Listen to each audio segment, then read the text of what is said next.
चलिए, स्वागत है आप सभी का। आज पहली बार आपका स्वागत कर रहा हूँ मैं, है ना। एडमिशन ऑफ अ पार्टनर के पार्ट 5 में, एडमिशन ऑफ अ पार्टनर, ये हम चैप्टर पढ़ रहे हैं, क्लास 12th का है, पार्ट 5। देखो, कल लास्ट क्लास में मैंने बताया था कि आज क्या शुरू करेंगे, आज शुरू करेंगे हिडन गुडविल। तो आज की जो टॉपिक होगी, आज हिडन गुडविल भी, देखो हिडन गुडविल शुरू भी करेंगे, ख़त्म भी करेंगे। अब मैं थोड़ा तेज़ी से पढ़ाऊँगा, ठीक है। वो बच्चे ज़्यादा तेज़ी से भागना चाहते तो मैंने चलो उनको भगा देते हैं। टॉपिक हमारा होगा, 2 टॉपिक्स आज हम कंप्लीट ही कर लेंगे, हिडन गुडविल का, और एक टॉपिक और कंप्लीट करेंगे, वो करेंगे treatment of accumulated balances, treatment of accumulated balances। Like accumulated balances का मतलब क्या होता है? accumulated profit and losses है, general reserves या reserves। Okay, so we will discuss about the 2 basic topics। सो पहले तो हम हिडन गुडविल के बारे में बात करते हैं। जैसे मैंने तुमको बताया था कि हिडन गुडविल होती क्या है। खैर, आज हम समझते हैं कि हिडन गुडविल का मतलब क्या होता है। हिडन गुडविल का मतलब होता है वो गुडविल जो छुपी हुई है ना। जैसे मान लो ये कहता है कि ए और बी पार्टनर है, क्वेश्चन ही कह दे रहा है, क्वेश्चन कहता है कि भैया ए और बी पार्टनर हैं, 3 और 2 का रेशियो लेते हैं, और इनका जो कैपिटल है इसका 2 लाख और इसका था 1 लाख रुपया। ऐसे बोल देता है कि जी इनका कैपिटल 2 लाख और 1 लाख रुपया है। ऐसे बताता है कि नहीं बताता है। और ये, और फिर नीचे बोल देगा कि भाई ये सी को एडमिट किए, एडमिटेड फॉर 1/6 शेयर। इन्होंने सी को एडमिट किया कितने के लिए? 1/6 के लिए, है ना। ऐसे क्वेश्चन नहीं बोल दिया कि सर सी को एडमिट किया है 1/6 के लिए। और आगे बोलता है C brings share of his capital for rupees. मान लो सी अपने शेयर कैपिटल के लिए कितना ला रहा है, मान लेते हैं, क्या मान लिया जाए, कितना मान लिया जाए, कितना माना जाए, 1 लाख रुपए मान लेते हैं। हिज शेयर ऑफ 1 लाख रुपया, ठीक है, मान लेते हैं। वैसे क्वेश्चन में ऐसे ही बोल दिया रहेगा कि सी कितने के लिए ला रहा है? 1 लाख के लिए। अब क्वेश्चन करेगा खेल। क्वेश्चन क्या करेगा? खेल। 2 शब्दों को पहचानना है। अगर ये 2 शब्द तुम्हें क्वेश्चन में मिल जाएं तो समझना है कि इसमें हिडन गुडविल का केस है। ऊपर से लेकर नीचे तक कहीं पे भी गुडविल की बात किया या नहीं किया, ये बताओ। कहीं पे भी गुडविल की बात किया है ऊपर से लेकर नीचे तक? नहीं किया है। लेकिन निचवा पूछ दे, फाइंड आउट द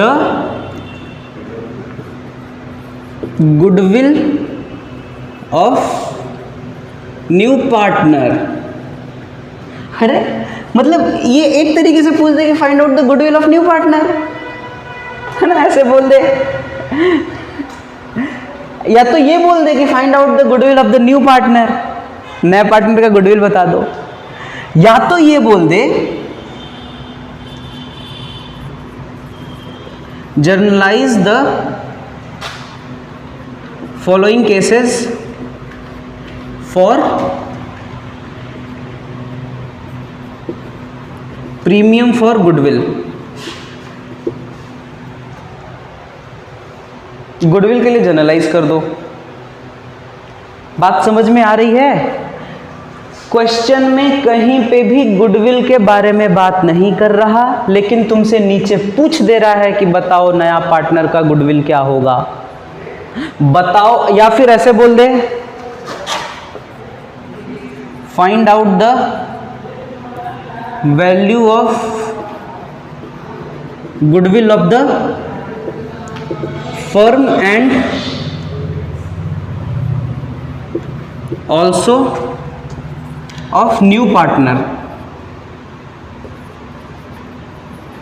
नए पार्टनर का भी गुडविल बता दो, फर्म का भी गुडविल बता दो। मतलब क्वेश्चन ने कहीं पे भी तुम्हें ये बताया कि गुडविल के बारे में कुछ भी तो नहीं बताया ना। यहाँ पे तुम्हें अपना दिमाग लगाना है, यहाँ पे तुम्हें लगाना है कि साला यार ये क्वेश्चन ने तो बोला ही नहीं कि गुडविल कितनी है, क्या है, कैसे है, और लास्ट में पूछ रहा है कि बता गुडविल क्या है। जैसे मैं तुमसे पूछूं कि मैं तुमसे एक कहानी सुनाऊँ रामायण की। रामायण की कहानी सुना है ना तुम लोगों ने? का जी रामायण सुना है ना? अब मैं तुमको रामायण की कहानी सुनाऊं और फिर मैं तुमसे पूछूं कि ये बताओ, ये जो ध्रुव महाराज थे उनकी उम्र क्या थी? ये ध्रुव महाराज, ध्रुव तारा सुने हो ना? हिरण्यकश्यप का पुत्र। तो अब मैं तुम्हें कहानी रामायण की सुना रहा हूँ, पूछ ध्रुव जी के बारे में रहा हूँ, है ना? तो इस तरह की बात क्वेश्चन ने कर दी। ऐसा नहीं है, क्वेश्चन ने कहीं ना कहीं तुम्हें क्वेश्चन में इंडिकेशन दे दिया है। इंडिकेशन क्या दिया है? पहला इंडिकेशन, अगर ऐसा 3 शब्द में कोई भी शब्द बोलता है तो हम समझ जाएंगे कि हिडन गुडविल का केस है। क्यों? क्योंकि यहाँ पे इसने क्वेश्चन ने ही इंडिकेट तो कर दिया है कि बबुआ इसी में गुडविल छुपा हुआ है, लेकिन साला हमको नहीं पता है कि गुडविल कहाँ है, इसीलिए हमको दिखता नहीं है गुडविल, इसलिए हम इसका नाम देते हैं हिडन गुडविल। गॉट इट और नॉट? टॉपिक समझ में आया? Got it? एक ही क्वेश्चन कराऊंगा, तुम्हें आसानी से समझ में आएगा, इसीलिए मैं इसको आज एकदम अच्छे से खींच करके रख दूंगा, है ना? देखो, पहले समझो कि साला ये गुडविल की बात कर कैसे रहा है। कोई आदमी अपनी शख्सियत के हिसाब से ही पैसा मांगेगा तुमसे। जैसे मैं बोलूं कि ये डस्टर है, डस्टर खरीदना है, तुमने बोला हाँ सर खरीदना है, मैंने बोला 500 रुपये, तुमने बोला क्या बात करते हो सर, 50 रुपये का डस्टर है 500 रुपये मांग रहे हो। मैंने बोला कहीं और ले लो, किसी और का डस्टर ले लो। तुमने बोला सर खासियत बताइए। मैंने बोला एक बात बताओ, तुमने जो बेल्ट पहनी है वो कितने कीमत की होगी? What is the cost of your belt? तुमने बोला सर 200, 300, 500, 700 यही है। मैंने बोला गुची का नाम सुना है? कितने की बेल्ट होती है उसकी? बेल्ट ही तो है, कितने की होती है? 50,000, 20,000। गुची वो उसका ब्रांड है ना, क्या कहते हैं कि लेदर गुची। मैंने बोला गुची का बेल्ट बता दो।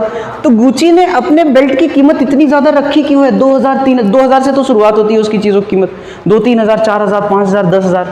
तो बोला सर 2000 की तो गुची की बेल्ट आती है, 2000-3000 की, ठीक है। It means what? Gucci is asking for the price for according to his goodwill, goodwill के अकॉर्डिंग मांग रहा है ना।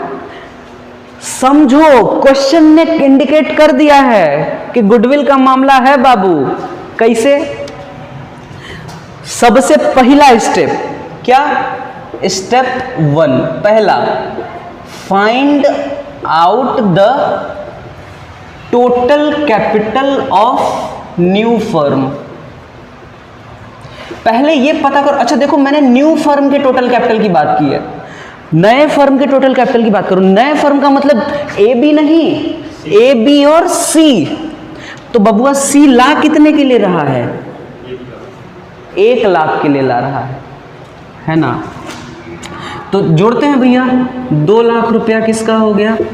ए का, प्लस 1 लाख रुपया किसका हो गया? ये बी का, प्लस 1 लाख रुपया किसका हो गया? सी का हो गया, है ना। ये कितना हुआ? 2 3 4 लाख, 4 लाख हुआ। लेकिन हुआ क्या कि एक हिसाब से यहाँ पे स्टेप 2 क्या बोलता है? कहाँ गया जी, कहाँ गया हमें सिखाने के लिए। Find out the actual capital of the firm including incoming partners, find out the total capital of the new firm, ठीक है। अब यहाँ पे एक चीज़ और पता करो कि स्टेप 2 कहाँ गया। क्वेश्चन लेकर के इसको करना बड़ा इजी होता है यार, ठीक है। स्टेप 2, मैंने क्वेश्चन नहीं लिया, अपने से बनाते हैं, समझो। सी से मांगा गया है कितना?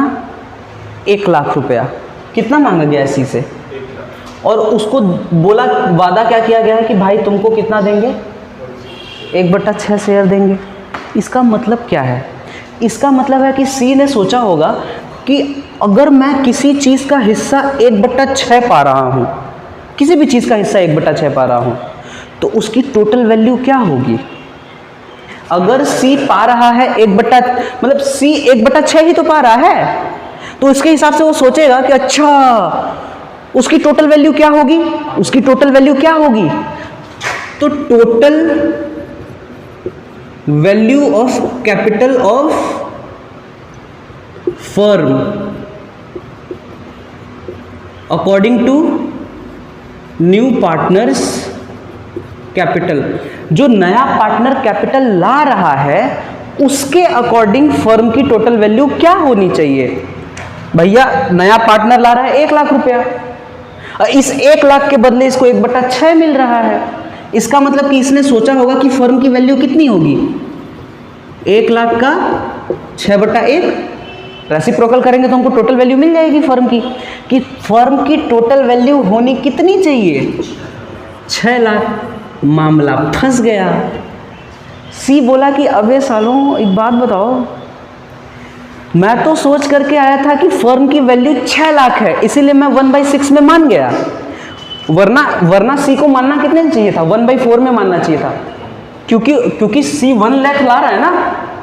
1,00,000 लाने का मतलब है कि अगर फर्म की टोटल वैल्यू सी के आने के बाद 1,00,000 हो रही है, तो इसको कम से कम भी नहीं तो अगर total value of the firm 4,00,000 रुपए है, तो इस 4,00,000 में सी जितना कंट्रीब्यूट कर रहा है, तो सी का कंट्रीब्यूशन 1,00,000 है। 1,00,000 बटा 4,00,000 गुणा 100 बराबर 1/4।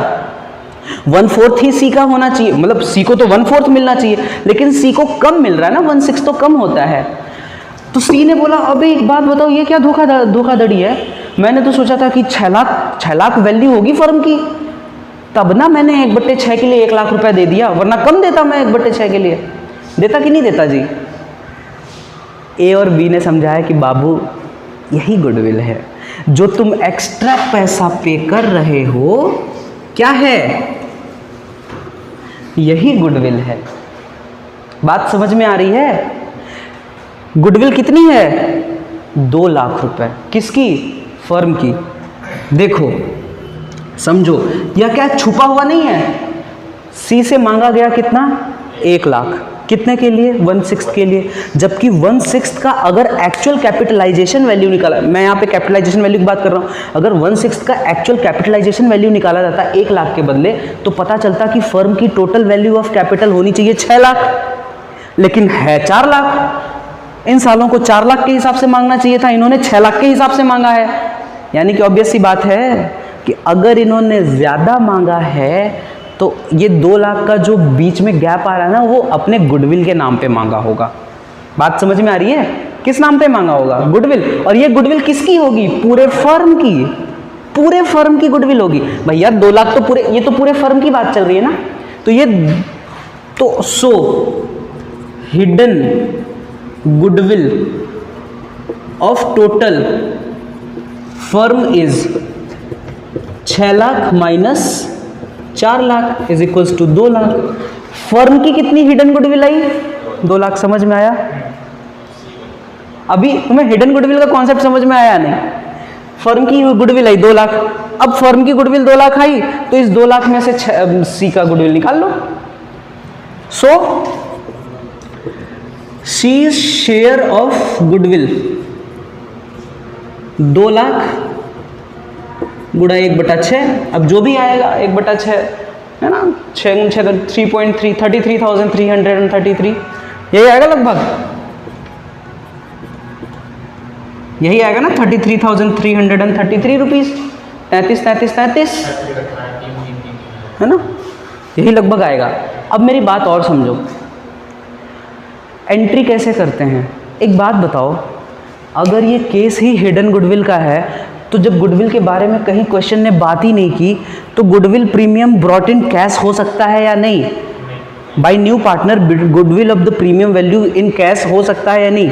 नहीं हो सकता। इसका मतलब कि ये हिडन गुडविल भी नॉट ब्रिंग इन कैश का ऑप्शन बनता है। नॉट ब्रिंग इन कैश के लिए क्या क्या ये होगा, एंट्री क्या होती है, क्या होती है एंट्री? न्यू पार्टनर्स, कौन सा account? Current account debit to old partner का कौन सा account? Old partners capital account, यही एंट्री बनती है। क्या आपको ये केस समझ में आया या नहीं आया? आया? एक क्वेश्चन करके देख लेते हैं। मैं पॉज करता हूँ वीडियो, एक क्वेश्चन बना लेते हैं, तब तक से आप लोग ये लिख लीजिए। चलिए, मैंने क्वेश्चन लिख दिया है। मैं इस ये एक्चुअली में ना ये इलिस्ट्रेशन नंबर है, illustration number 46 of SC Sharma. आप ये ना सोचें कि मैं कहीं और से पढ़ाता हूँ, अपने मन से पढ़ा रहा हूँ, नहीं, ये आपकी बुक का रेफरेंस है, SC शर्मा का क्वेश्चन। अब क्वेश्चन ने ये लिखा है ना, ऐसे मैंने इसको शॉर्ट कर दिया। क्वेश्चन में ये कहता है कि V and N are partners sharing profit and losses in the ratio of 4:1. Their capitals are 90,000 and 70,000 respectively. ये इन्होंने बता दिया कि V और N पार्टनर है, 4 और 1 का रेशियो लेते हैं, 90,000 और 70,000 इनका कैपिटल पड़ता है। आगे कहता है they admitted P for 1/3 share. P को इन्होंने लाया, कितने के लिए लाया? 1/3 के लिए लाया। सोचा बहुत बढ़िया काम कर रहे हैं। And P brings 1 lakh rupees as a share of capital. P ने 1 लाख रुपया कैपिटल के लिए लाया, अपने कैपिटल के नाम पे। अब इसी क्वेश्चन में ही बोलता है, मैं बोल रहा हूँ ना, ऐसे आपको दिख रहा है, बुक देख लेना, रेफरेंसेस देख लेना, यही लिखा हुआ है क्वेश्चन में। क्वेश्चन में इतना लिखा हुआ है, उसके बाद क्या कहता है? क्वेश्चन में क्या ऊपर कहीं भी गुडविल के बारे में डिस्कस किया? नहीं, लेकिन नीचे कहता है calculate the value of firms goodwill. मैंने कहानी सुनाई कि एक कौवा था, प्यास लगी थी, उसने देखा घड़े में पानी है, कंकड़ जा करके डाला और कंकड़ डाल करके पानी वानी ऊपर आ गया, फिर पिया कौवे ने। ठीक, यही बात समझ में आया कि नहीं? तो अब तुम एक काम बताओ कि मैंने तुमको कहानी तो बता दी, अब तुम मुझे बताओ कि कौवे की उम्र कितनी थी। तो क्वेश्चन उसी तरीके पूछ रहा है ना कि मैंने कहानी कुछ और बताई, क्वेश्चन कुछ और पूछ लिया। क्वेश्चन ने भी यही बोला ना कि यार ये सब पार्टनर है, ऐसा वैसा है। लास्ट में पूछता है कि बताओ value of goodwill of the firm क्या होगा। तुम्हें समझना होगा कि अगर ऐसे पूछ रहा है ऊट पटांग सवाल, तो ऊट पटांग सवाल नहीं है, ऊट पटांग हमारी नज़र है जो देख नहीं पा रही है। इसमें एक चीज़ छिपी हुई है, that is called the hidden goodwill. छिपी हुई चीज़ है ना। सबसे पहले क्या करेंगे? पहला स्टेप सॉल्व करेंगे ना, तो पहला step 1, total capital of new firm. पहले तो नए फर्म का टोटल कैपिटल निकालोगे। क्या है भैया? 90,000 का तो भैया एन का वी का कैपिटल है, फिर 70,000 का किसका कैपिटल है? एन का कैपिटल है। और इन दोनों का सालों का 1 लाख रुपया कैपिटल नहीं है, एकरे से 1 लाख रुपया मांग लिए। एकरे से बोल रहे हैं कि तू 1 लाख रुपया लाएगा मेरे भाई, तू अमीर आदमी है। ठीक है, तो इनका टोटल कैपिटल कितना हो गया? 1,90,000, 2,60,000 रुपया, 2,60,000 रुपया इनका टोटल कैपिटल हो गया। ठीक है, स्टेप 2 करेंगे। स्टेप 2 में क्या करेंगे? अच्छा सोचो, पी वाला सोचेगा ना कि ये एक बात बताओ, वी 4 हिस्सा लेता है 4 और कैपिटल कंट्रीब्यूट करता है 90,000 एंड ओनली 1 हिस्सा लेता है और कैपिटल कंट्रीब्यूट करता है 70,000। और जब मैं आया हूँ तो मैं 1/3 मांग रहा हूँ और इन्होंने मुझसे 1 लाख रुपया मांग लिए। इतना कैपिटल तो किसी और का नहीं है। तो वी को लगने लगा सालों ने ज़्यादा मांगा है मुझसे मांगा है ना ज़्यादा। तो पहले तो पी ने बोला पहले मैं कैलकुलेट करता हूँ कि जो मुझसे मांगा गया उसके हिसाब से total capital of the firm क्या होनी चाहिए। स्टेप 2 में क्या लिखेंगे? Total capital of the firm should be. मैंने किस वर्ड का यूज किया है? शुड बी, होना चाहिए। अकॉर्डिंग टू कौन सा शेयर? किसके share? P's share of capital. P के कैपिटल के हिसाब से। भैया पी का कैपिटल के हिसाब से टोटल कितना होना चाहिए? पी का कैपिटल 1 लाख है, और ये 1 लाख कितने के लिए है, 1/3 के लिए है, तो 3/1 कर देंगे, रेसिप्रोकल कर देंगे, तो हमें टोटल का पता चल जाएगा। तो ये हो जाएगा 3 लाख रुपया। अब तुम्हें क्या समझ में आया माजरा?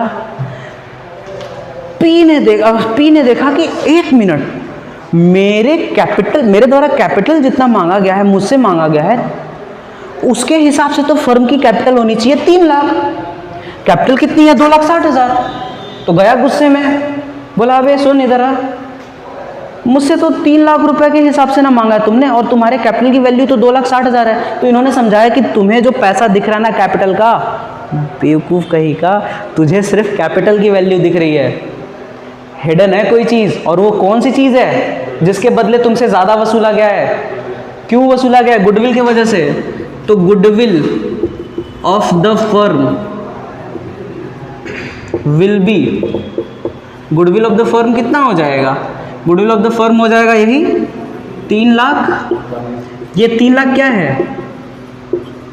कैपिटलाइज्ड वैल्यू है जी, माइनस 2,60,000 एक्चुअल कैपिटल।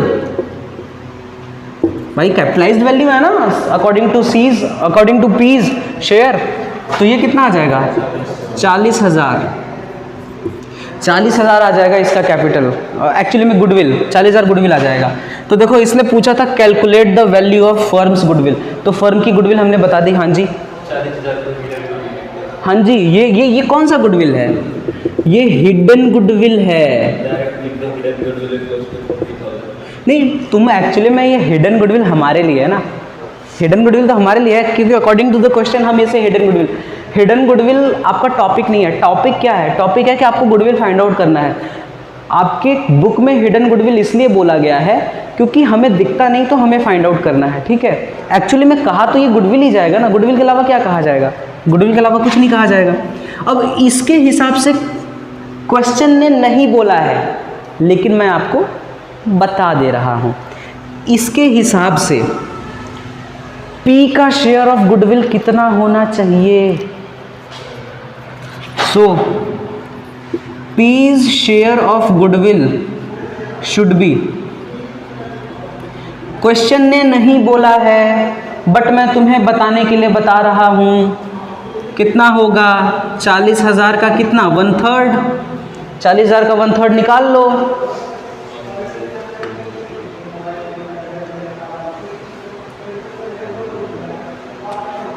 ₹13,333, 13,333, ठीक। एंट्री क्या होगी? एंट्री क्या होगी? एंट्री होगी पीज करंट, याद रखना करंट, हिडन गुडविल का या नॉट ब्रिंग इन कैश का current account debit to V's capital account to N's capital account. किस में बटेगा जी?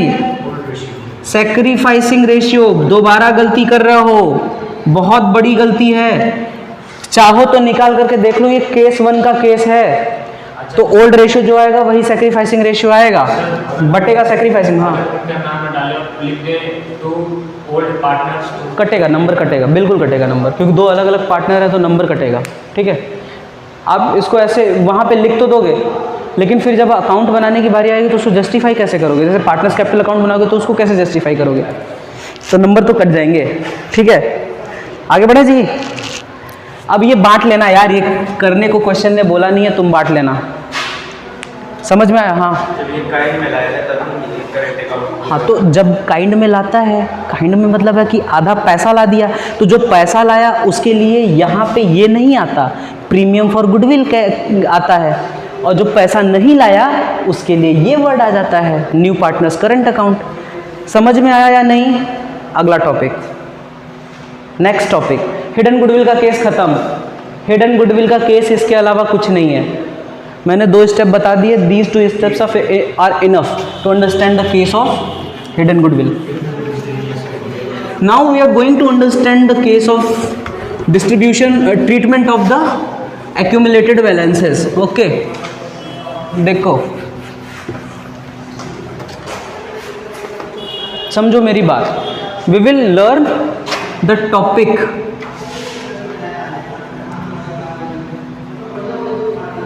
ट्रीटमेंट ऑफ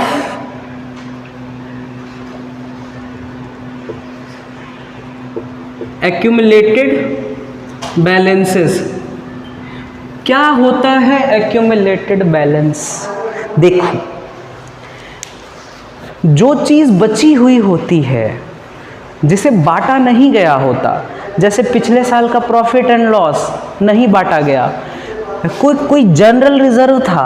अब जनरल रिजर्व किस लिए बनाया जाता है? जनरल रिजर्व इसलिए बनाया जाता है कि अनएक्सपेक्टेड कोई चीज़ अगर हमारे कंपनी में या हमारे फर्म में हो रही है, जिसको बियर करने के लिए कुछ खर्चा करना पड़ेगा, तो उस खर्चे को हम जनरल रिजर्व से पूरा कर लेंगे। ठीक है, तो जितने भी रिजर्व्स बनाए जाते हैं मोस्टली, जैसे जनरल रिजर्व हो गया, वर्कमैन कंपनसेशन रिजर्व हो गया, इन्वेस्टमेंट फ्लक्चुएशन रिजर्व हो गया, तो ये जो रिजर्व्स बनाए जाते हैं ये आउट ऑफ प्रॉफिट बनाए जाते हैं। आउट ऑफ प्रॉफिट का मतलब क्या है? प्रॉफिट से निकाल करके बनाए जाते हैं। And you know it very well कि प्रॉफिट पर किसका अधिकार होता है? प्रॉफिट पर प्रोप्राइटर या ओनर का अधिकार होता है, मालिक का अधिकार होता है।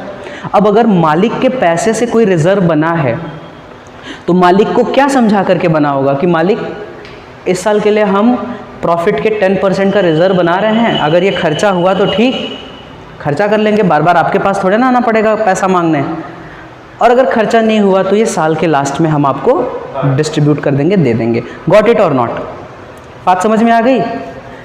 तो ऐसे कौन कौन सी चीज़ें हैं जो एक्यूमुलेटेड होती हैं, यानी कि पुरानी होती हैं, अनडिस्ट्रीब्यूटेड होती हैं, जिनको हमें एडमिशन के टाइम पे, रिटायरमेंट के टाइम पे, या डेथ के टाइम पे, या फिर reconstitution of partnership firm when the partners are decided to change in their old profit sharing ratio, at the same time हमें वहाँ पे क्या करना पड़ता है? ट्रीटमेंट करना पड़ता है इन चीज़ों का। बात समझ में आ रही है? ट्रीटमेंट क्यों करना पड़ेगा? मान लो नया पार्टनर का एडमिशन हो रहा है, अब नए पार्टनर का एडमिशन हो रहा है तो पुराना जनरल रिजर्व पड़ा हुआ है। जब बबुआ पुराना जनरल रिजर्व पड़ा हुआ है तो वो पुराने पार्टनर्स को बिलोंग करता है, नए पार्टनर को तो बिलोंग करता नहीं है वो। और जब वो पुराने पार्टनर को बिलोंग करता है तो उसको उठा करके पुराने पार्टनर को दे दो। किस रेशियो में दोगे? ओल्ड रेशियो में दोगे। तो यही वाला मामला होता है। ठीक है, तो ऐसे कौन कौन से बैलेंसेस होते हैं ये देख लेते हैं। और ये हमें देखने को कहाँ मिलेंगे? ये हमें देखने को मिलेंगे बैलेंस शीट में। बैलेंस शीट में दो हिस्से होते हैं जी, एक होता है लायबिलिटीज़ का और एक होता है एसेट्स का। लायबिलिटीज़ का और एसेट्स का। सारी चीज़ें जो मैं लिख रहा हूँ लिखते चलो, मैं मिटाने का टाइम दूंगा, बस लिखते जाना और समझते जाना। लायबिलिटी साइड में कुछ कुछ चीज़ें होती हैं, जैसे एक होता है जनरल रिजर्व। आप GR नहीं लिखेंगे, कई बच्चे लिख देते हैं GR, आधा आधा मत लिखा करो, तुम स्टूडेंट हो। General reserve. एक होता है वर्कमैन कंपनसेशन रिजर्व, एक होता है इन्वेस्टमेंट फ्लक्चुएशन रिजर्व, और क्या होता है? ये होता है कैसे? इन्वेस्टमेंट बता रहा हूँ, सब कुछ बताऊंगा, तुम्हें टेंशन नहीं लेना। मैं हर एक चीज़ आज कंप्लीट ही करूंगा, इसीलिए इसकी रिकॉर्डिंग कर रहा हूँ। रिकॉर्डिंग क्यों कर रहा हूँ? मुझे पता है हर एक चीज़ में प्रॉब्लम पड़ने वाली है, तो मैं इसका रिकॉर्डिंग एक बार कर दूंगा तो आपको एक बार कर दूंगा तो हमेशा के लिए हो जाएगा। Profit and loss account. ये बताओ लायबिलिटी में आने वाला प्रॉफिट एंड लॉस क्या होता है? बहुत मारूंगा मैं तुमको।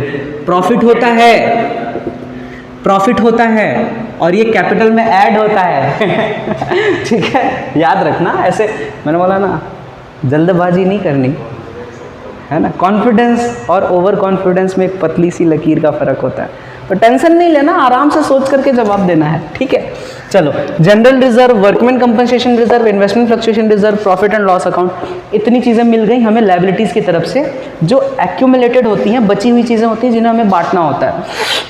एसेट में कौन कौन सी चीज़ें लिखी हुई होती हैं? एक होता है profit and loss.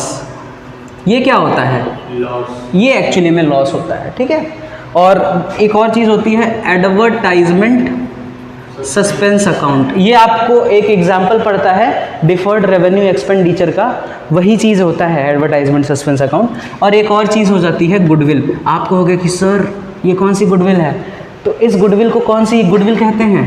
Accumulated, appeared या accumulated.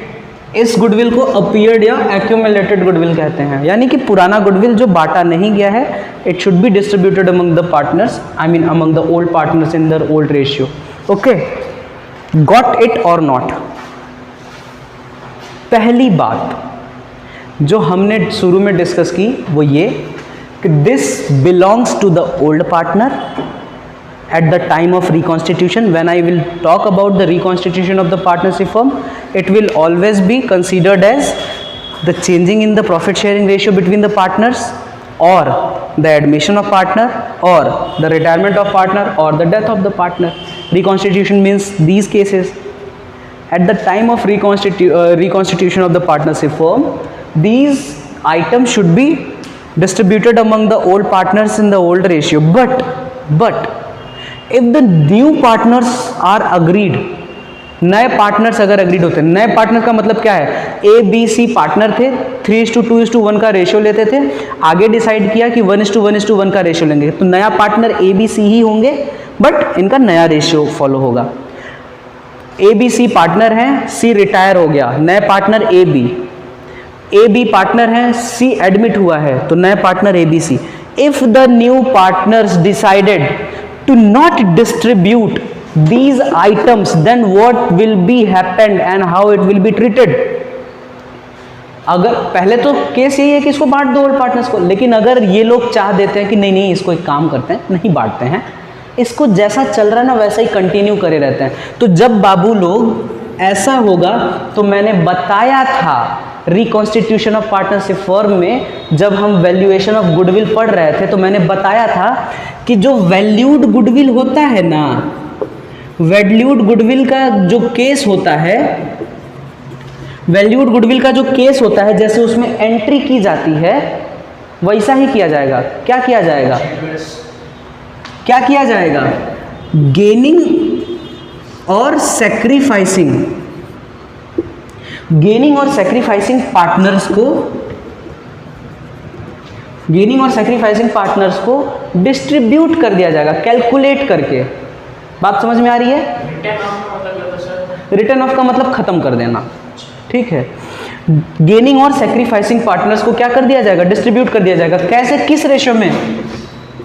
Gaining partner capital account debit to sacrificing partners capital account. ये मैंने पढ़ाया था, नहीं पता तो दूसरे चैप्टर का जो वीडियो है वो देख लो, पता चल जाएगा कैसे करते हैं। जैसे जनरल रिजर्व नहीं बांटना, अगर जनरल रिजर्व 50,000 रुपये है, नहीं बांटना, तो आप क्या करो, ओल्ड और न्यू में गेनिंग और सैक्रिफाइसिंग निकाल लो। गेनिंग और सैक्रिफाइसिंग निकालने के बाद गेनिंग पार्टनर को भी दे दो, और जैसे 50,000 का है ना, तो गेनिंग करने वाला 1/10 से गेन किया है 50,000 का, तो 50,000 पूरे वैल्यू का, 50,000 का 1/10 पूरे वैल्यू का 1/10, और इसको भी 50,000 का 1/10। दो लोगों ने अगर सेक्रीफाइस किया है, दो लोगों ने सेक्रीफाइस किया है, तो ऑब्वियस सी बात है इसने कुछ और रेशियो से किया होगा, इसने कुछ और रेशियो से किया होगा, तो गॉट इट और नॉट, नहीं डिस्ट्रीब्यूट करना। और अगर मान लो ये 50,000 है, ये 50,000 है, और एडवर्टाइजमेंट सस्पेंस है तुम्हारा 20,000, तब क्या करेंगे?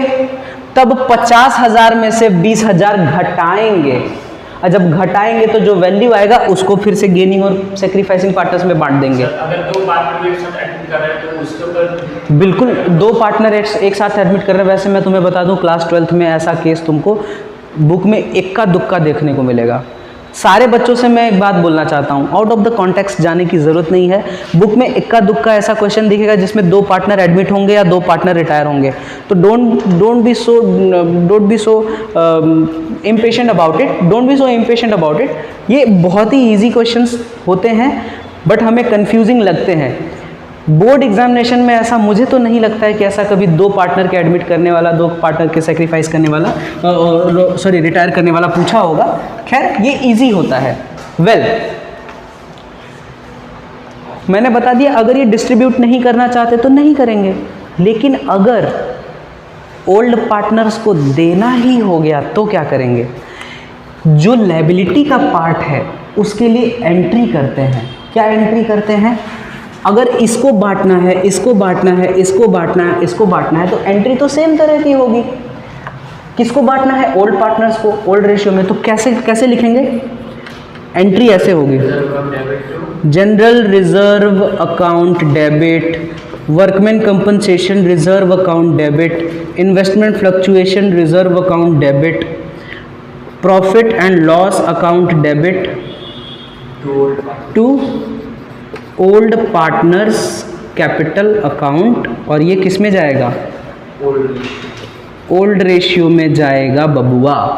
और अगर ये वाली चीज बांटनी हो तो उल्टा, ओल्ड पार्टनर्स कैपिटल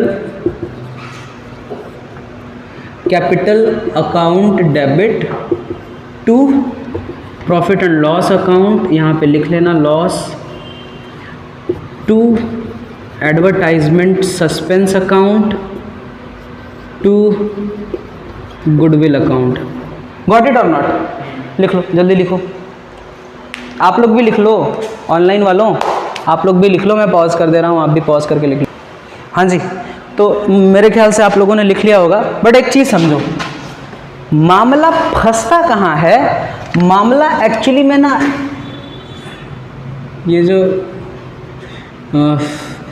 ये दोनों हैं, चंगू और मंगू, इन दोनों में मामला फंस जाता है। समझ रहे हो? अभी बताते हैं एक एक केस, हर एक केस को समझेंगे। पहले समझेंगे कि वर्कमैन कंपनसेशन रिजर्व क्या होता है। मैं बोल रहा हूँ हर एक चीज़ लिखना है, कोई नहीं आया पीछे, समझे? Workman compensation reserve, workman compensation reserve होता क्या है ये समझो। प्रॉफिट का एक हिस्सा, प्रॉफिट मिला कुछ भी 5 लाख, 10 लाख, 20 लाख, हमने सोचा कि उसका 10% उठा करके वर्कमैन कंपनसेशन रिजर्व में रख लेते। रिजर्व का मतलब एक तरह का गुल्लक होता है, जिसको हमने तब के लिए रखा हुआ है जब हमें इसकी ज़रूरत पड़ेगी। जब ज़रूरत पड़ेगी तो गुल्लक फोड़ेंगे और अपना काम चला लेंगे। तो हमने ना एक वर्कमैन कंपनसेशन रिजर्व बना लिया। कोई भी कंपनी अपना workman compensation reserve out of the profit बना सकती है। तो हम क्यों बनाते हैं? मान लो हमने कई वर्कर्स को काम पर रखा हुआ है और काम इतना डेंजरस है कि अगर किसी का हाथ पैर टूट गया, कोई इंजर्ड हो गया, किसी को बीमारी आ गई, किसी के घर में किसी के पेरेंट्स को दिक्कत हो गई, तो अगर मान लो कोई कंपनसेशन देना पड़े तो कोई क्लेम आ गया। मान लो हमारे यहाँ पे एक बंदा काम कर रहा था और सेफ्टी वजहों से वो क्या हुआ, सीढ़ी से गिर गया तो पैर टूट गया उसका। जब पैर टूट गया तो भाई वर्कर है, तो वर्कर के पास बहुत ज़्यादा पैसा तो होता नहीं है, तो क्या कहेगा? वो कहेगा ना कि भाई हमारा तो ऑफिस में पैर टूटा है या वर्क बिल्डिंग में पैर टूटा है जहाँ पे हम काम करते हैं। तो जब ये पैर टूटा है जहाँ पे, तो उसके ओनर की जिम्मेदारी होती है ना कि उसका इलाज करवाए। और ऑब्वियस सी बात है यार, इंसान के अंदर अगर इंसानियत है तो वो अपनी जिम्मेदारी समझ के कहेगा कि हाँ यार, अगर मैं इसको काम पे रखा हूँ, अगर इसको कोई दिक्कत होती है तो हम ही इसका इलाज करवाएंगे। तो वो इलाज का पैसा हमको जेब से ना देना पड़े, उसके लिए हम एक गुल्लक बना देते हैं प्रॉफिट में से पैसा पहले से ही निकाल करके। That is called the workman compensation reserve. मान लो अगर वर्कमैन कंपनसेशन रिजर्व, ध्यान से सुनना, मैं क्वेश्चन ही क्रिएट कर दे रहा हूं। Question, if workman compensation reserve is, workman compensation reserve is 50,000। मान लो अगर वर्कमैन कंपनसेशन रिजर्व हमने 50,000 रखा है, तो केस 1 और आगे कहते हैं जर्नलाइज करो। केस 1 कहता है if no any claim on workman compensation reserve, कोई क्लेम नहीं आता। ध्यान से सुनो मेरी बात, लिखना यार, लिख लेना, बाद में लिख लेना, पहले इधर समझ लो। अगर कोई क्लेम नहीं आता, इसको मिटा दूं? नहीं, उधर रख लेते हैं। अगर कोई क्लेम नहीं आता तो इसका मतलब मेरे गुल्लक का सारा पैसा बच गया, मेरे रिजर्व का सारा पैसा बच गया। और ये पैसा एक्चुअली में किसको बिलोंग करता है? ओनर को, पार्टनर को, कैपिटल को। तो इट शुड बी, अगर ये बच गया है तो ये चला जाएगा पार्टनर को। तो हम क्या करेंगे? अगर कोई क्लेम नहीं होता बबुआ लोग, तो हम इसको एंट्री क्या करते? इसकी एंट्री ये करते, workman compensation reserve account debit to old partners capital account. कितना रुपया? 50,000, पूरा का पूरा 50,000 रुपया।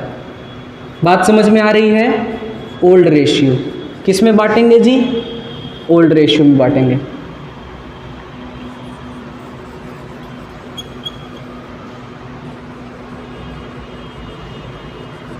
सर ये नेचर के हिसाब से कैसे मतलब सेट होगा? मतलब जैसे debit receiver credit giver, debit what come credit what goes out, कैसे सर सेट? रिजर्व क्या होता है?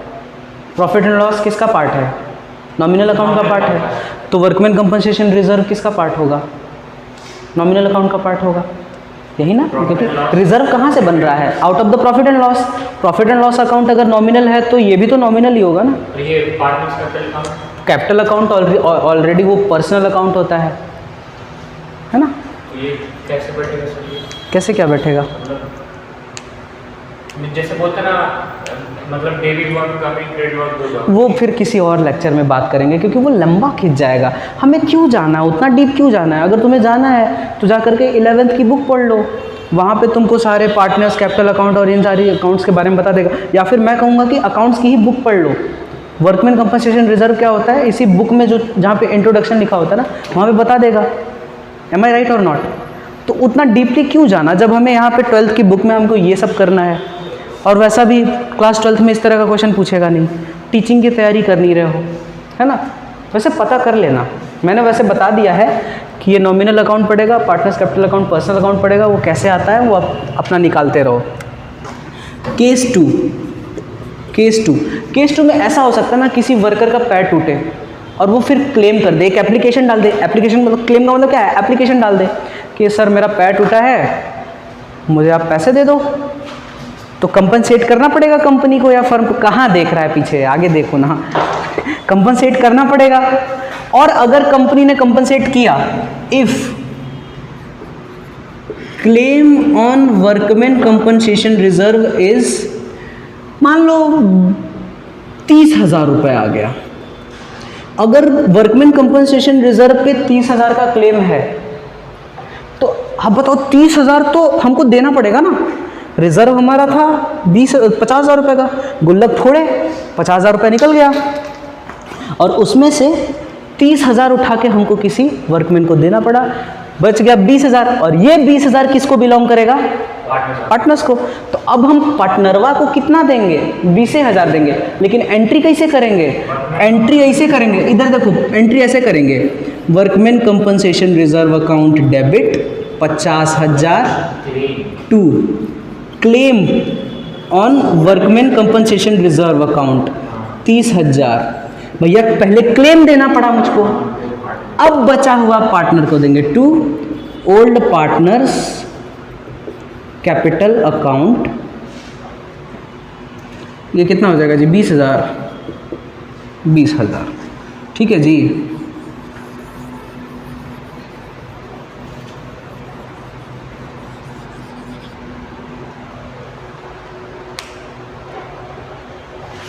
ओके, आगे बढ़ें। Case 3, if claim on workman compensation reserve is 50,000।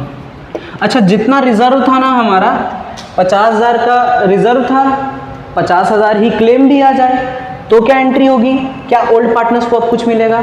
कुछ नहीं मिलेगा। तो ऐसे ही करेंगे ना, workman compensation reserve account debit 50,000 to claim on workman compensation reserve account 50,000।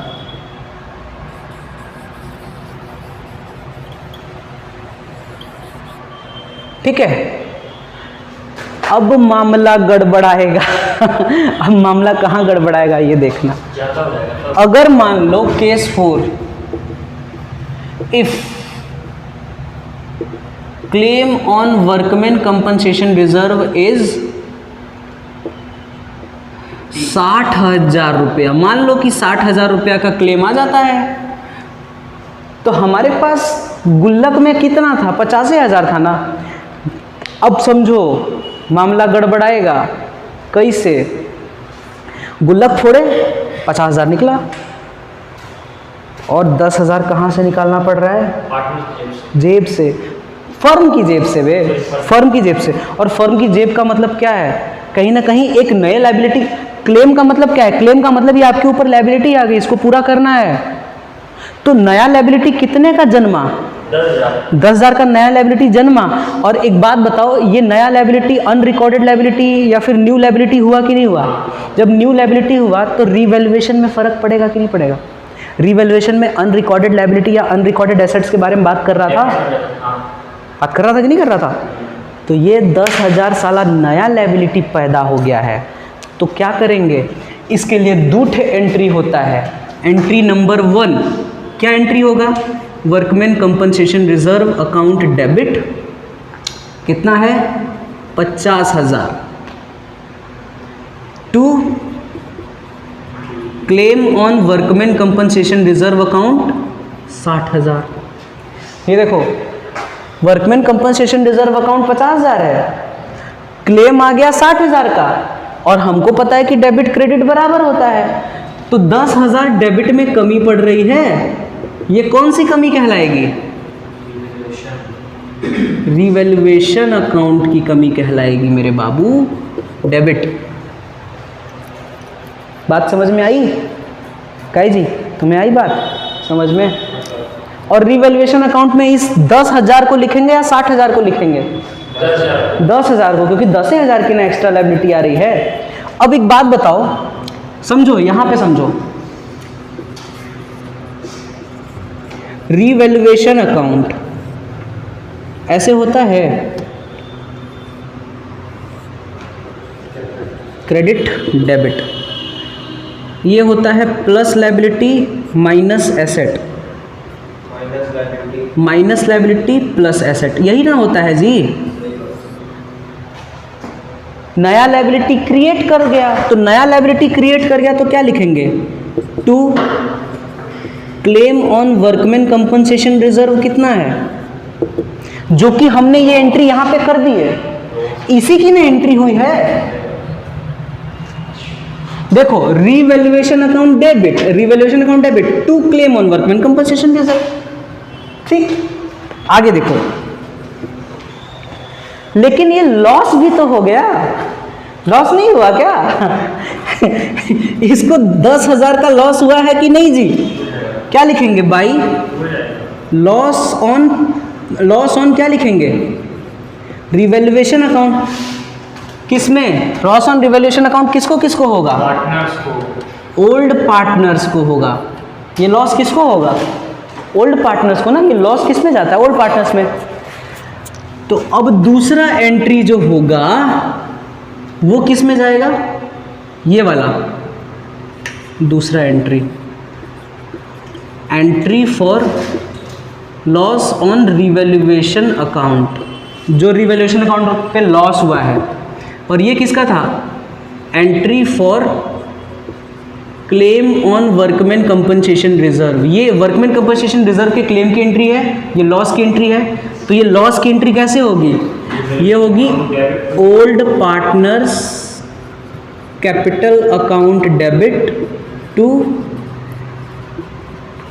Revaluation account.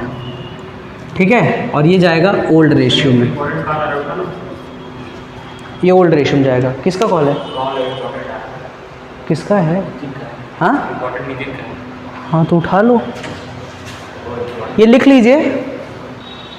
अब अगर कोई बच्चा मुझसे ये पूछेगा कि सर एक बात बताइए, आप डायरेक्टली रिवैल्यूएशन अकाउंट के बारे में बता रहे हैं, कभी ज़िंदगी में जिक्र नहीं किया आप रिवैल्यूएशन अकाउंट, आप कैसे बता रहे हैं सर, उस टॉपिक को समझाइए। नहीं, जिक्र हुआ है, आपने पुराने वीडियोस नहीं देखे, जाइए पुराने वीडियोस देखिए चैप्टर 2 वाले जो कैलकुलेशन ऑफ गुडविल है ना, वो वाले वीडियोस देखिए, रिवैल्यूएशन अकाउंट उसमें है। खैर, ये अपना ये वाला केस समझ में आया कि नहीं आया? बात समझ में आई ना, कि भैया जितना क्लेम आएगा उतना क्लेम देने के बाद अगर बच गया तो ओल्ड पार्टनर्स को ओल्ड रेशियो में बांटेंगे, नहीं बचा तो बात खत्म, और अगर ज़्यादा क्लेम आ गया तो रिवैल्यूएशन अकाउंट खुलेगा। इसी तरह का एक और चीज़ होता है जिसको मैंने बोला था चंगू और मंगू। ये चंगू के बारे में बात हो गई है, मंगू के बारे में बात कर लेते हैं। That is investment fluctuation reserve. ठीक है, इन्वेस्टमेंट फ्लक्चुएशन रिजर्व जब भी दिया होगा, ध्यान से देखना, कहाँ दिया रहता है investment fluctuation reserve? Asset side या लायबिलिटी साइड? Liability side. भैया रिजर्व है, लायबिलिटी साइड में ही आएगा, एसेट साइड में थोड़े ना आएगा। तो अगर मान लो क्वेश्चन, मान लो ऐसा कहता है, investment if investment fluctuation reserve is, फिर मान लेते हैं 50,000 रुपये। एंड याद रखना, जब भी इन्वेस्टमेंट फ्लक्चुएशन रिजर्व क्वेश्चन में दिया है तो एसेट साइड में एक और चीज दी गई होगी, वो होगी investment. Investment account is 5 lakh rupees, मान लो ये मैं 7 लाख रुपया मान लेता हूँ। ठीक है, हाँ दिया ही दिया रहेगा, और अगर नहीं दिया है तो इन्वेस्टमेंट। एक बात बताओ, जो कंपनी या जो फर्म इन्वेस्टमेंट ही नहीं करेगी वो इन्वेस्टमेंट फ्लक्चुएशन रिजर्व क्यों बनाएगी? नाम सुनो, नाम क्या है? Investment fluctuation reserve. फ्लक्चुएशन का मतलब होता है फ्लक्चुएट करना, ऊपर नीचे जाना। अगर इन्वेस्टमेंट की वैल्यू ऊपर नीचे गई तो उसके लिए ये रिजर्व बनाया गया है। बात समझ में आ रही है कि नहीं आ रही है जी? इन्वेस्टमेंट की वैल्यू अगर ऊपर नीचे गई तो उसी के लिए ये रिजर्व बनाया गया है। ऊपर गई तो कोई दिक्कत नहीं, अच्छा है भैया, प्रॉफिट है, फ़ायदा है, अपना ही है। लेकिन अगर इन्वेस्टमेंट की वैल्यू नीचे गई तब तो प्रॉब्लम है। ठीक है, आगे बढ़े। देखो, तो इन्वेस्टमेंट दिया ही होगा भैया, जब जिसने इन्वेस्टमेंट ही नहीं किया वो रिजर्व क्यों बनाएगा इसके लिए? क्योंकि इसका नाम ही है ना फ्लक्चुएशन रिजर्व। तो जब मेरा इन्वेस्टमेंट फ्लक्चुएट करेगा तभी ना मैं रिजर्व बनाऊंगा। जब मेरा इन्वेस्टमेंट ही नहीं है तो मैं इस तरह का रिजर्व क्या करूंगा बना करके? तो इन्वेस्टमेंट दिया रहेगा। अब क्वेश्चन कैसे पूछता है? केस 1, मैं यहाँ पे ऐसे कर देता हूँ। केस 1, इफ द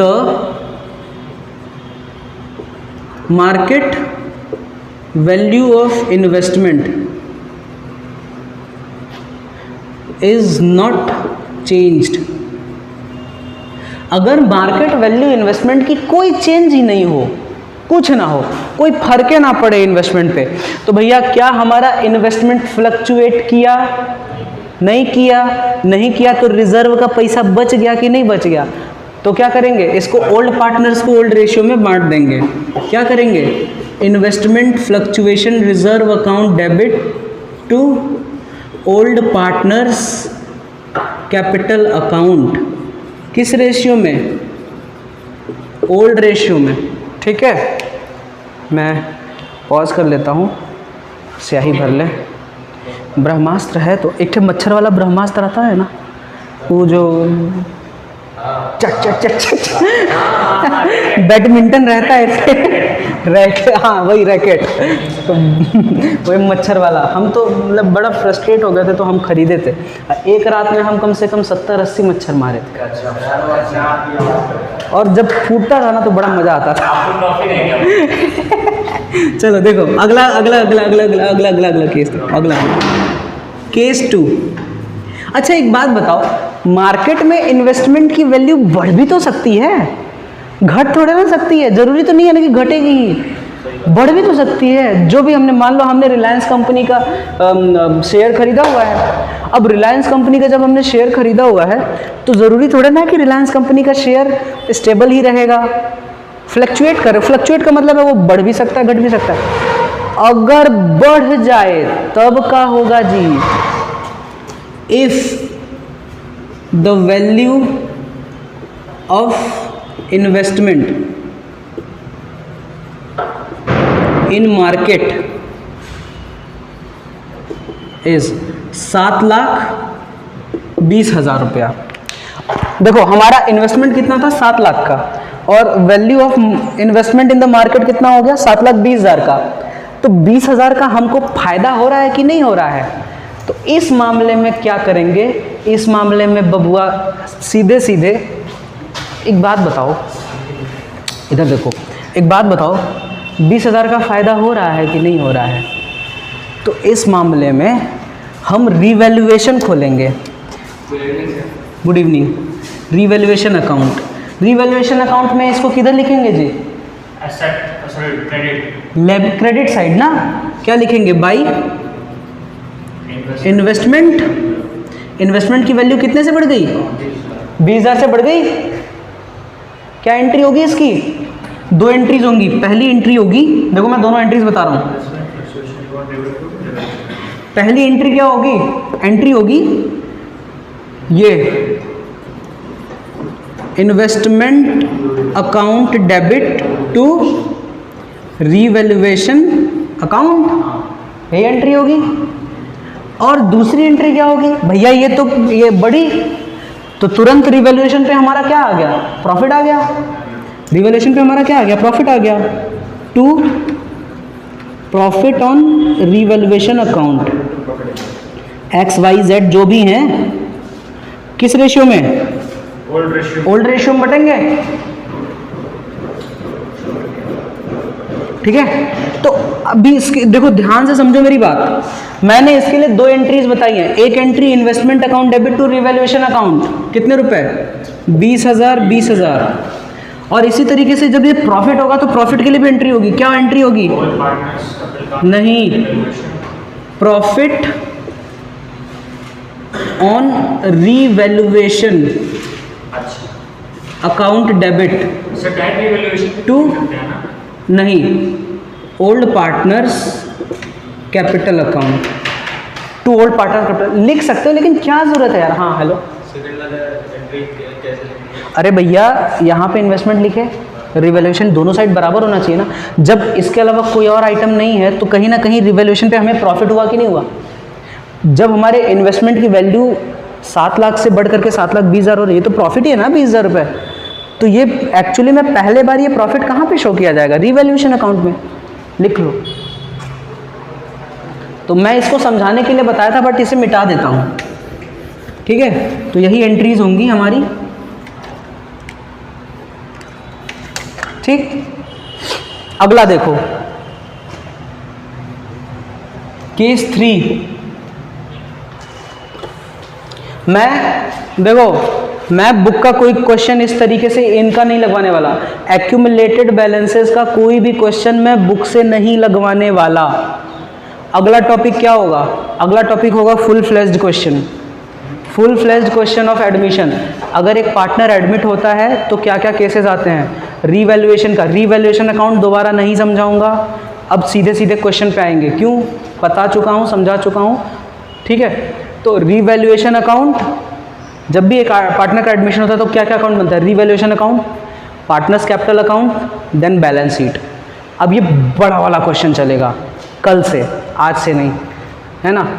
केस 3 देखो, केस 3 अगर मान लो, अच्छा हमने यहाँ पे बढ़ने की बात कर ली, एक लास्ट बात है घटने की बात कर लेते हैं। इफ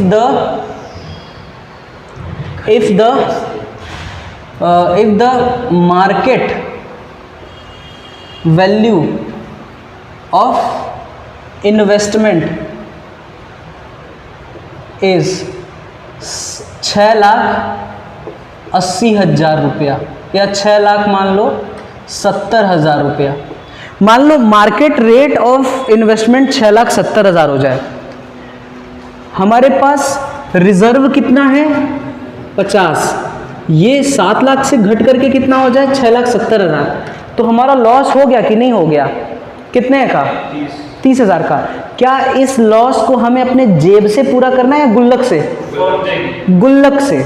ठीक, गुल्लक का मतलब क्या है? Investment fluctuation reserve. अरे जो 30,000 का लॉस हो रहा है हमें मार्केट वैल्यू का, वो हम अपने गुल्लक से पूरा कर सकते हैं कि नहीं कर सकते हैं? कर सकते हैं ना। देखो इसकी एंट्री क्या होगी? इसकी एंट्री होगी investment fluctuation reserve account debit. कितना है हमारे पास? 50,000। इस 50,000 में से टू इन्वेस्टमेंट अकाउंट कितना? 30,000। हमने 30,000 रुपये गुल्लक में से उठाया, किसको दे दिया? इन्वेस्टमेंट्स में डाल दिया, ताकि हमारे इन्वेस्टमेंट्स की वैल्यू कम ना हो, है ना। और बाकी बचा कितना? 20,000 रुपया बचा, इसको किसको दे देंगे? Old partners account. किस रेशियो में जी? ओल्ड रेशियो में दे देंगे। ठीक है, ये एक एंट्री हो गई। एक और केस, और ये लास्ट केस है, case 4। If the market value of investment is, मान लेते हैं market value of investment 6,20,000। Market value investment का 6,20,000 आ जाए। था कितना? 7 लाख था। कितने रुपए घट गए? 80,000 रुपये घट गए। तो इसमें 2 एंट्री होगी। देखो पहली एंट्री तो घटने वाली, entry for investment fluctuation reserve. क्या होता है एंट्री? इधर देखो, investment fluctuation reserve account debit. कितना है जी? वही सर, कितना लिखा? रिजर्व 50,000 है। टू इन्वेस्टमेंट में कितना जा रहा है? इन्वेस्टमेंट कितने की घट रही है? सर 30,000। इन्वेस्टमेंट की वैल्यू तो 80,000 घट रही है ना भाई। 7 लाख था, 6,20,000 बचा, इन्वेस्टमेंट की वैल्यू 80,000 घट जा रही है। तो अब हमें देखो, हमारा गुल्लक में 85,000 था, घट गया 80,000। बाकी का पैसा कहाँ से निकालना पड़ेगा? जेब से। जेब से, और जेब क्या है? हमारा फर्म। और हमारा फर्म के लिए जो जेब से निकालना पड़ेगा, एक नया लायबिलिटी आ गया ये, तो ये आ जाएगा revaluation account. Revaluation account debit. कितना रुपया जी? 30,000। और ये एक्चुअली में लॉस है ना, 30,000 का लॉस है कि नहीं है? भैया लॉस है। हमारा 50,000 तक तो हम झेल गए, लेकिन 50,000 से ज़्यादा जब वैल्यू गिरी हमारे इन्वेस्टमेंट की, तो हम झेल नहीं पाए, फिर लॉस हो गया। तो दूसरा, entry for loss on investment. Investment पे जो लॉस हुआ है उसके लिए क्या एंट्री होगी? लॉस के लिए वही एंट्री होती है, old partners capital account debit to loss on revaluation account. Old ratio में बटेगा बबुआ। ओल्ड रेशियो मतलब पार्टनर वालों को ओल्ड रेशियो में देंगे। So this is all about the accumulated balance treatment. आज हम लोगों ने एक्यूमुलेटेड बैलेंस ट्रीटमेंट के बारे में पढ़ लिया है, और मैं आपको बता दूं कि आप शायद, मेरी पिक्चर क्लियर आ रही है? हाँ ठीक है। ठीक है, तो मैं आपको बता दूं कि देखो, मैं इसके एक्स्ट्रा क्वेश्चंस नहीं लगवाऊंगा, बहुत ज़्यादा लंबा नहीं खींचना है। आगे बढ़ेंगे, और आगे बढ़ने के साथ साथ इसके हम फुल फ्लेज्ड क्वेश्चन लगाएंगे, जैसे रिवैल्यूएशन अकाउंट बनाना, पार्टनर्स कैपिटल अकाउंट बनाना और बैलेंस शीट बनाना।